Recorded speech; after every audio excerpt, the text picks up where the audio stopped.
این الان 6 سانتیه، این 3 سانتیه، 3 سانتی 2 ردیفه. بالا هم درایوراش بسته شده. اینا فنرها رو هر 60 انداختیم ایران قشنگ محکم میکنه دیگه. جایی که میبینم شله خب بیشتر می آره اضافه کن. نمیدونم بعضیشون از این فنرها نمیدونم شله هم چجوری هم نمیدونم. آره هر جا یه میبینی جایی مثلا میبینم از سقف فاصله میگیره، 2 تا فنر کنار هم میندازن محکم میچسبونتش بالا.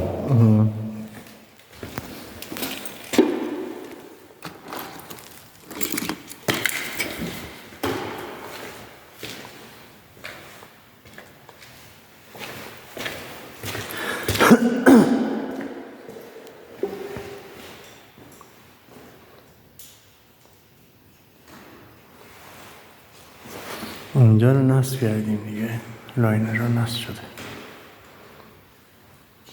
اون نیم طبقه اون 3 ردیف هم نصب شده درسته؟ بله.